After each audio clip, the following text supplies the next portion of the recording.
It's in a great location. It's right next to the Children's Discovery Museum. It's 3 blocks from the water. It's going to get us a great tax write-off for 2023. And over the long term, it's going to be fantastic. Think about balancing that with new investments. So like in December, it's a busy time of the year for investment activity because if you're looking back in 2023 and you've had a bunch of gains, now is the time to make great new investments that are going to give you offset in depreciation for those gains that you've had in 2023.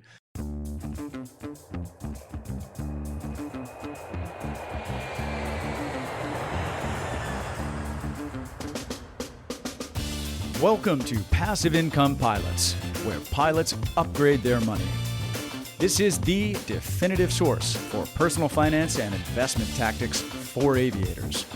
We interview world-renowned experts and share these lessons with the flying community. So if you're ready for practical knowledge and insights, let's roll.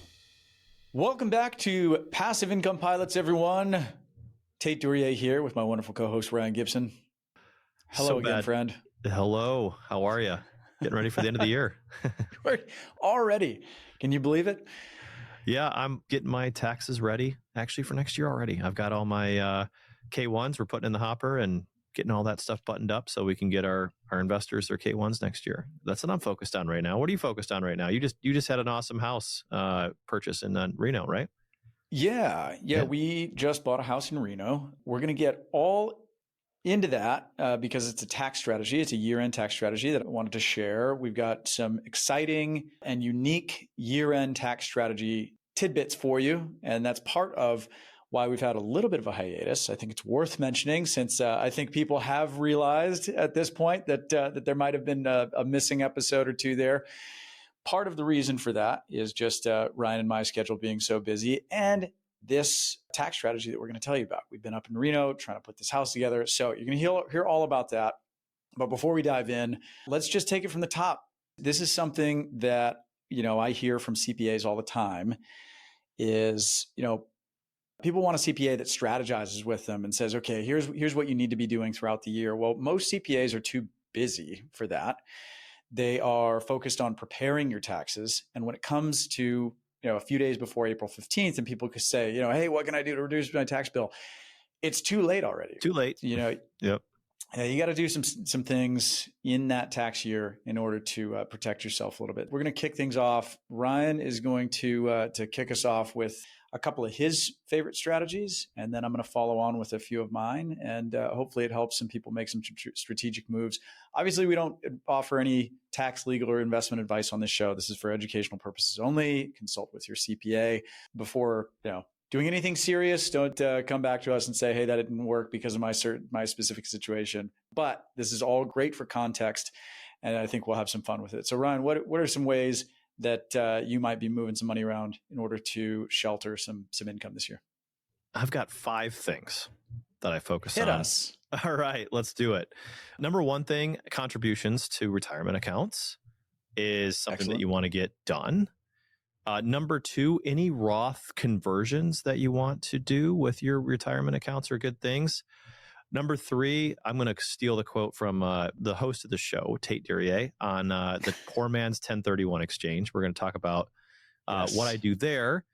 And then I start to think about revaluing IRA investments to see before I do that in-service conversion. So that's number 4. And number 5, I'm going to go through all of my investments and help my CPA sort of best understand where I'm going to be gaining and where I'm going to be losing or they're getting depreciation on cash. So those are the kind of the 5 things. I'm going to dive into each one. Awesome. All right. So number one, we talked about, maxing out your retirement accounts to take full advantage of your tax shield, right? So that's traditional. If you're making too much money, you can do a traditional IRA and then you can convert it. We'll talk about that in a second. You can make contributions to 529 plans, to Coverdale plans if you're into that. You can talk about making contributions to your HSA if you're doing that. You're maxing out your 401k. all those basic things are things that you want to do before year end so that you can take full advantage of all the things of the beautiful things that the government gives us to shield our taxes, and also think about the long-term investment that you want to have when you retire. So those are like one of the first things. The second thing I want to talk about, and is really thinking about. I'm going to jump in. I'm going to skip around a little bit, but the thing that I want to focus on is like gains and losses, right? So if you are in a syndication or you've got real property and you've sold it and you're expecting a gain, you want to be thinking about that gain and communicating that with your CPA. So you think about all the wins that you've had this year. Maybe you've had a big return of capital, or you've sold a property, and you want to start thinking about how much, above the basis in that investment you're getting back so that you're going to be taxed on, right? And then think about balancing that with new investments. So like in December, it's a busy time of the year for investment activity, because if you're looking back in 2023 and you've had a bunch of gains, now is the time to make great new investments that are going to give you offset in depreciation for those gains that you've had in 2023. So I'll break it down simply. You had $1 million property. Let's say you have no basis in it. So let's say for the purpose of this talking points, you have $1 million property, sell, you make $1 million. You want to buy something that can offset that gain. And as you get into the higher tax brackets, that gain becomes can be pretty close to ordinary rates, so super high tax gains. So I'm thinking about what can I invest in and get depreciation on to offset that $1 million gain this year. And you're talking about basically a lazy man's 1031, right? A lazy man's 1031. That's right. Yeah. So if you didn't have the opportunity to 1031 it, which would be ideal, but it's not the end of the world if you didn't. Yeah, you got this fat gain that's sitting there staring you in the face that's going to slap you on April 15th. Well, if you reinvest that money into another real estate deal that can generate losses prior to the end of the year, that's what I call lazy man's 1031. So there you go. That's right. That's it. I'm taking it right from you.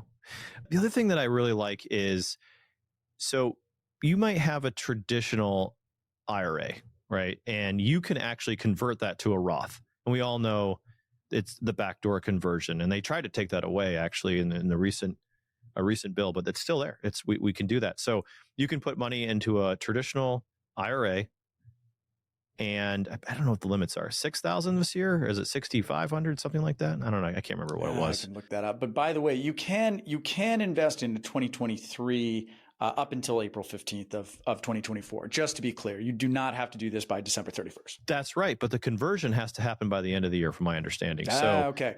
If you're going to convert it, you've got to do it now. And that's why I was kind of leading to what I was going to say next, which is you can actually convert it to a Roth so that, you can, when eventually when you retire, you can take out the earnings tax free. And yes, you pay the tax today, but it grows, tax free, et cetera. So let's talk real quickly about the difference between traditional and Roth, because, just as a refresher here, if you contribute to the traditional side, you're going to be able to wipe that off your taxes this year, right? So if you contribute $6,000 to your traditional IRA, you're going to reduce your taxable income by $6,000. But if you do the conversion, you owe the tax again, right? Because the conversion taxed that $6,000 back onto your taxable income. So I just want to make sure that's clear. That's correct. So if you're having a really big year this year, you might not want to do the conversion this year. You might want to take the tax deduction this year and contribute it to that traditional account. You can always convert later. So on a year that maybe you're flying a little bit less and you're just making less money, those are good years to do those conversions. Yeah, and I want to tell you a huge hack that some of my savvy investors do, and I want to share this secret. I don't think a lot of people talk about this. So we had an investor, and I actually had somebody write in today and tell me, "Hey, you guys should do this." And I'm like, "Well, we don't really do that. Like, we have a lot of investors that do this, but we don't do this for you. You have to go do this process." Let's say you have a self-directed IRA and you've invested in a syndication. So you've set up your Quest account or NewView or whatever, and you set it up, and it's traditional money. So you put it in tax-free, but it's growing, and then it'll be taxed when you take it out. Okay. And you've invested it into a syndication. Let's just say you put in $100,000. I have a story of an investor who did that with one of our syndications. And then what they do before they convert it to a Roth, because remember, they're going to pay taxes on that. So if you put $100,000 in, you're going to pay taxes. If you convert it to Roth, you're going to pay $100,000 in gain, right? So you're going to have, like Tait said, if you have a low flying year, basically ordinary income, tax onto your ordinary income. So here's what savvy investors do. And you can do this within the same year. So my investor said, I'm going to go to a place that values my investment. They'll give you an actual third-party valuation on that deal. And this was a development deal that we had. So, once you start developing or whatever, maybe, there might be a case to make. And again, I don't make these valuations, that the value in the property has gone down and therefore their investment has gone down. So these third-party independent verifiers will actually say, okay, your $100,000 investment is only worth $30,000, let's just say. So you get this letter in your hand that says, my $100,000 investment is now worth 30. You do the conversion. And then you do the conversion. Right. So you're only taxed on $30,000 and then you're still in the deal, right? Now, I'm not going to judge, how they do their fair market valuations of the investment, but they do, I know, and you need to check this, but some of the companies that do this, they back you with insurance and E&O and all this stuff to make sure that, they're going to stand behind how they value the asset. Now, it's a little bit of a work on my end as the operator because I have to send all my reports and, all this stuff to you, right? So that you can go get this valued. But this conversion play is huge because think about it. I had an investor do $100,000. They got a valuation for 30. That's exactly what happened. So they saved tax on $70,000 at the ordinary rate. And the best part, when it comes back to them at $200,000, it's all tax free. A year later, actually, we made a 2.6x multiple on that so deal. It'd be $260,000 that was coming back to them. That's correct. So they didn't pay any tax going in. They only paid tax on $30,000 for a $260,000 gain. That's incredible. And it's all tax free because it's in a Roth IRA because they did the conversion. I like that. By the way, E&O would be errors and omissions insurance. That's correct. So yeah, basically they're just standing behind, what you're doing. So yes, convert. Excellent. Put all your money in the account. Max your stuff out. Like Tait says, you do have until the remainder of the year, but maybe you start planning how much you're going to put in now. Communicate with your CPA. Get a ledger of your gains, your losses, what you're planning on having. I like to, kind of inspect what I expect. Like, I inspect like, okay, I have, or expect or inspect, however they say it. But basically I like to know, hey, what am I looking at this year and how am I being positioned so that when I get my taxes, I mean, I don't want to be surprised on how much I might owe or under or overpayment. So I kind of want to land that, super nice. One thing I'm thinking about too is like, what investments do I want to make next year? How do I want to position myself to invest in the new year? And what are my goals? And I kind of look at my portfolio and say, I'm heavy in multifamily or I'm heavy in storage or whatever it might be. Like, where am I actually going to place capital next year? And how much do I want to place? I start thinking about these things at the end of the year so that, I can make goals for the year. And I think that's super important to do that. So, yeah, agreed. Yeah. And on the business side, I'm for my investors, we have thousands of K1s we've got to get out. So I'm putting all those K1, all the data and all the information and all the cost segregation studies, all that stuff is happening right now. It actually started 45 days ago so that we're ready for the March tax season as it hits up. And, I talked about this on one of our earlier episodes, but I just want to tell investors, as you get into this alternative investment space and as you start, becoming kind of an alternative investor, somebody who invests in real estate and rentals and things like that, please get in the habit of extending your tax return. Yes. You're just going to create a lot of headache if you don't extend. And, my CPA always says it's better to extend than amend. And if you're trying to rush through your tax return, it's going to be very difficult for you to, amend it. That might trigger something else. So just get in the habit of extending. All these K1s are going to come at different times and all these things. So, really just just get in the habit of extending. I mean, all my super wealthy friends and investors they all extend, myself included. So I'm not even thinking about my personal return until much later in 2024. Yeah, I have to piggyback on that. I think that a lot of investors, who are a little less experienced, especially if they're type A personalities that really like things to be buttoned up and on time, it can be hard for them to let go of that. But I can tell you, every really sophisticated investor out there extends. It gives their CPAs more time. Your CPA is going to be a lot less busy in June, July, and August after they've had some time to breathe in May, and they're going to be able to actually give you more attention. And from what I've been told, it reduces your audit risk as well. Yeah, we don't, obviously we're not, IRS licensed agents or whatever, This is what I've gathered from CPAs is they prefer, because the audit risk is lower later in the year, because the IRS has already sort of selected those cases that they want to look at. So anyway, take that for what it is. What else can people do towards the end of the year, Ryan? I start to, again, if I have that ledger of gains and losses, I start looking for investments that have depreciation. And this is the time of the year that, you're kind of in the final moments. If you are looking at a syndication or an investment or buying real property that has, that you can actually know that you're going to close by the end of the year, it gives you a great offset into any gains that you've had earlier in the year. So, I'm just kind of, keeping a tally of my depreciation. And, you can find that in your tax return as well. If you ask your CPA where it is, they can see kind of how much maybe depreciation you had from last year that you haven't used yet. And things like that. Because remember, it rolls from year to year to year. So excellent. I'm going to rip through a couple other ones real quick before I get into my favorite one. If you have a taxable brokerage account, use some tax loss harvesting. What that means is selling stocks that you've taken a loss on. Obviously, if you rebuy them within 30 days, that's what's called a wash sale. And so you're not going to get the tax loss on that. But if you know that you've just got a dud and you don't think it's going to come back anytime soon, you can sell that and get the loss. You could also buy, if you own GM and you want to sell that at a loss and then buy Ford, that's allowed. So that's a way that you get back into the market right away and still keep your tax loss. So some strategies there. Of course, giving to charity is a great one. That always reduces your tax liability. But let's get into the Airbnb loophole, the short-term rental loophole. If you've been with us, this is where I'm going to talk through my particular case. And this is why I've been up in Reno, pulling my hair out, buying furniture and putting blinds in and doing all this stuff on this brand new build.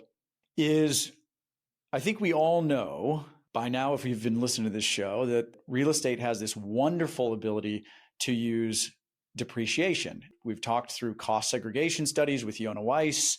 We've talked through bonus depreciation with Toby Mathis and with Billy Withers. So I am a walking example of this. I was looking at my and my wife's tax liability that we were going to hit for 2023 at the end of it, and it was not looking too good. And so I turned to her earlier this year. I said, we need to buy a property before the end of this year, and we need to short-term rent it. Now, I'm a real estate professional, so it doesn't really matter whether it's short-term or long-term. But if you're out there and you're not a real estate professional, well, this still works for you. This is one of the wonderful things. If you short-term rent it, it's considered active losses. So it's might be a little late for this year, but yeah, you might be able to sneak in under the wire. Or if you bought a property earlier this year, or you bought a property last year, if you convert it to an Airbnb before the end of the year, you could do a cost segregation study on it. So where do I start, Ryan? I would start with why it was a good time to buy right now in the first place. So never mind all this tax stuff, right? You have to make a good investment decision. You can't let the tax tail wag the dog, as I like to say. 100%. Tell me why it was such a good time to buy in the first place. What made this an attractive investment? Because I don't just invest for tax purposes. I definitely consider that. But again, I want to know what you experience in this market right now. What's going on out there? Great question. So a lot of people are running around saying, it's so terrible. Interest rates are so high. Everything's so unaffordable. And I am laughing because for the last decade, people have been saying, God, I can't find a good deal.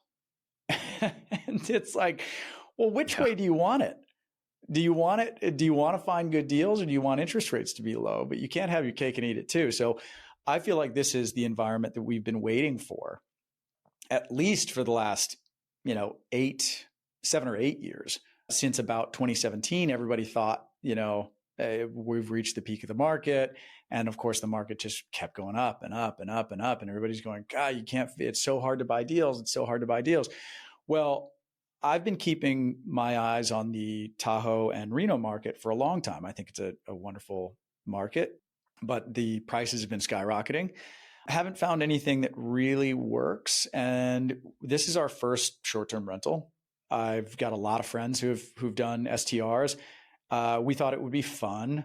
And I've done a lot of long-term rentals. And obviously, this is the first physical property that I bought in the last 5 years. I've been throwing all my money into syndication deals. But we thought it'd be fun. And we needed the tax write-off. And I thought the Reno market was great.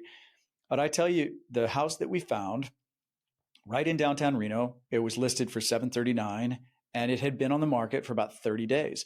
And had this been a 3% interest rate environment, we never would have gotten this house because it would have been snapped up instantaneously. So, are prices coming down? No, but we've been saying for years that when interest rates spike, we don't think prices are going to fall dramatically because there's such a lack of supply. And the only way to get prices to come down is to have a massive influx of housing supply because we're just so short on inventory of housing stock in this country right now. So I think it's a great time to buy. You can always refinance later. You've got a 7% interest rate. Is that high? Yeah, but it's only, we're going to talk about interest rates here, I think on the next episode, but you date the rate, you marry the property. I'm not planning on selling this house for many decades, and we'll be able to refi and probably take cash out of it as interest rates fall and values climb again. So I think it's a fantastic time to buy if you can find the right property. So this one came along. It was beautiful. It's a brand new build. Could we create a bunch of equity by putting in sweat equity and ripping down walls and doing a renovation on an older property? Yeah. But I'm just simply too busy for that. My wife is too busy in her real estate business. And so for us, a new build made the most sense. That's great. Talk about was there any bidding wars or did you just get in there and you just got it right away? No bidding war. So it had fallen out of escrow. It was brand new. The developer put it up on the market. Somebody was trying to do a 1031 exchange. Their 1031 blew up. It came back to market. I randomly saw it. I've got a great realtor up there who had been sending me listings, and I got one of his email blasts, and I didn't like what he sent me, but it prompted me to jump onto Redfin, and I saw that, and I sent it to him, and there it was. And so we threw in an offer at. Why this STR? Sorry to jump in, but why this STR? Not what's the street like, the neighborhood? Why is this going to be a good Airbnb? It's got a great look to it. It's very modern. So it's a sexy curb appeal, easily upgraded, and it's got this massive rooftop deck. It's got a 600 square foot, maybe almost 700 square foot rooftop deck. It's the entire square area of the garage upstairs. So we're going to deck that out with fire pit, outdoor movie, pergola, barbecue area, like real cool vibe for a vacation rental. The rooftop deck really sold it. Who's going to rent this thing? Is it families? Is it parties? Is it business travelers? I'm glad you asked that question because I've been investing in real estate for about, 12, 13 years now. And in the beginning of my real estate investing career, I did a lot of analysis and not a lot of buying. Mm-hmm. And boy, do I regret that. Yeah, no kidding, right? So I didn't analyze this property as much as I maybe could have. But I think after looking at properties for about a decade, I just have sort of a good gut feel. Looked around at some different properties that are on Airbnb, looked at their rental rates and used my friend's AirDNA login. Got a good sense of what the occupancy rates are nice. around Reno. To be honest with you, I don't know if it's going to work or not. I think it will. But for $729, it's a good house in a great location. It's in a great location. It's right next to the Children's Discovery Museum. It's 3 blocks from the water. It's going to get us a great tax write-off for 2023. And over the long term, it's going to be fantastic. Like it's a different way of looking at real estate investing where you're not so concerned about, okay, how is it going to perform this year and next year? Are we going to be breaking even next year? Who cares? I've got a voracious W-2 income with an airline, and we're gonna take some knocks learning how to run an STR, and we're gonna have some fun along the way. And over the course of 20 years, we're gonna make a lot of money on that property. I like it. Lightning questions. I'm going to just rapid fire 10 questions. How much do you pay for it? $729? $729. What was your interest rate? 6.999%. Okay, cool. 7%. 7%. How much are you going to rent it for per night, you think? Probably about $300 a night on average. Wow. Okay. How many nights a year do you think you're going to have it rented? Gunning for 50% occupancy. 50%. And what breaks even? Do you know? I don't know. I've kind of been doing rough math on about 50% would break even. Yeah. Well, actually, no, because 10 nights, 300 a night, that's $3,000. Yeah. Right about half, 50% occupancy would break even at 300 a night. So we'll see. We're going to use Price Labs for dynamic pricing and go from there. You're just kind of running and gunning. I love it. And then so the lender, how did you find the lender? Or, just briefly, like lender is local bank. Yep. Got recommended a couple lenders by the realtor. Worked with one. They couldn't match the rate of someone that actually C2. We had a podcast with C2 Financial. David Temko came on. That's right. I reached out not to David Temko, but to my buddy who did our loan here in Hawaii, who used to be with C2. And he recommended someone in the Reno area. And he was fantastic. His name was Leo Vaskin. So he got us the loan done. I love it. Why Reno? I've been a Nevada resident for the last 13 years while I'm based in Hawaii, and I love it. This is not home. I think people can read between the lines there. Airline pilots can live anywhere they want, And so I've been a Nevada resident for a long time. I love the Tahoe market, but Airbnb restrictions are getting tighter and tighter and tighter and tighter. And I have a bunch of friends that own houses up there, and Reno's wide open and it's growing. Tesla moved in there a few years ago, built a gigafactory. It's really cool. Anybody who hasn't been to Reno in the last 5 years is probably thinking, Reno, really? It's actually gotten really cool. Yeah, we did ski retreat last year with our investors. Right. So it was kind of fun. Yeah. Okay. Now, you bought the property, you financed it, you own it. I saw you post on Facebook. You had a lot of furniture to put together, and you did your TaskRabbit. Said, yep. Lifesaver, come put all that furniture together. Please don't do that yourself if you're listening. Seriously. Way to go on that. You make how much an hour? You don't need to be putting furniture together. Go pick up another trip and use TaskRabbit. Yeah, go pick up a day trip. Yeah, exactly. Okay, and then now you've owned the property. So let's talk about cost segregation and bonus depreciation. So you're going to take that $729,000. I'm going to get the calculator out so I can follow along. Yeah, definitely. Let's break this down. And we can, cost segregation is... And we put 20% down plus closing costs. Yeah. When you buy a property, $729 is the purchase price, and then you break it into 4 buckets. So let's talk about how much, and I don't, this isn't like, we're not quoting you. This is... Yeah. The land you can't depreciate. So how much do you think that's going to take off the 729? I was trying to find the draft report prior to recording tonight, and I couldn't quite find it, but the land is valued somewhere around $100,000. That makes sense. It's just shy of 20%, right? That's about 15% or so. Yep.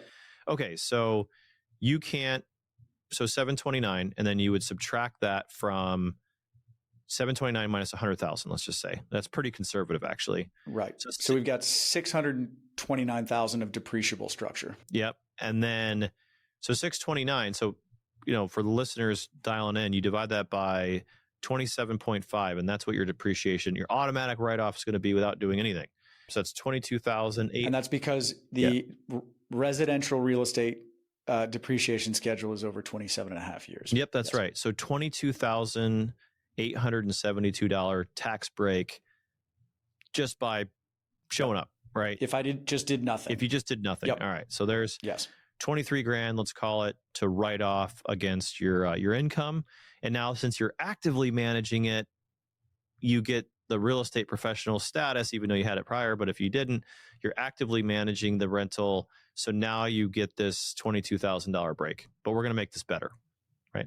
against W-2. And that works if you're a real estate professional, but if it's an Airbnb, it works if you're not a real estate professional. So you do not need to be a real estate professional as long as it is placed into service as a short-term rental and the average stay is less than 7 days, then it's considered an active activity. This is not a passive activity like a long-term rental would be. So if it's a short-term rental, it is an active activity. And so you would be able to take that $22,000, take it right against your W-2, or like we're going to talk about in a second, you do the cost segregation study and accelerate depreciation on it. And you can take all of that against your W-2. This isn't something that I can do specially because I'm a real estate professional. This is something any pilot that's out there, no matter what their situation, you can do this as well and write it off against your W-2. But you have to actively manage it. So you're not hiring some third party. That is correct. Yeah. So you're doing all the work. You're doing everything. Correct. This year, but I don't have to do it next year. Yeah. And if you go back to our episode with Dan Templin, you can automate all the guest communications. So but that's go back to the episode with Dan Templin. He talks about hospitable and automating guest communications and stuff like that. But yes, you do have to be in charge of everything. Okay. So you're managing everything. You're doing all that stuff so that you can qualify. So if I was a guy and I bought this and I just like outsourced everything like property management and booking and all that stuff, unfortunately, wouldn't work. It wouldn't really work. No, you have to. But here's the good thing. Yeah. Like I said, you only have to do it your first year because that's when the big write-off is. That's right. Okay, so $23,000. Let's break that out a little bit. Have you done the cost seg report yet? We have. So we got $127,000 year one write-off with the cost segregation study. Sweet. Yeah. Plus all the furniture. We spent about $30,000 on appliances and furniture and stuff like that so far. So you tack that on because that's 80% bonusable as well. So let's just break this down. I know these aren't going to be exact numbers, but this is like back of the napkin stuff. So 729 purchase, you can't depreciate land. You're saying that's about 100,000. I'm saying that's super conservative. So good for you. 629 is left over to depreciate. If you take 27 and a half, you divide that by 629, that's $22,800. Yep. You went and did this cost seg study. We'll get into that in a minute, like all the details around how you did that. But you said there was 140,000. Is that what you said it was? 127,000. Okay, 127. So if you take the 629 minus 127, you still have 502. So the way you work this, guys, if you're listening and following along, you take the 502,000 divided by 27.5. So you're going to write off $18,000 a year for the next 27 and a half years that you own the property. But then you're also getting that $127,000 deduction that in year one Tait got this year in year one. So boom, like, I know Tait's killing it, in the airlines and all that. He's flying all the time and he's making a ton of money. It's been a big year. Yeah. My last year as a check pilot. Yeah. It's been a big year. Yeah. Yeah. Like, so captain, check airman, whatever. And so that $127,000 write-off is like nothing to shake a stick at. I mean, that's going to turn out to be what, $50,000 cash in your pocket? Is that right? Yep. Something like that. It's more than furnishing the place. I can tell you that. Yeah. And you have an asset and you have a rental that has potential for income. Exactly. That's going to grow and appreciate. It'll reduce our tax liability by about, $75,000 this year, somewhere in that range. Incredible. That's incredible. Yeah.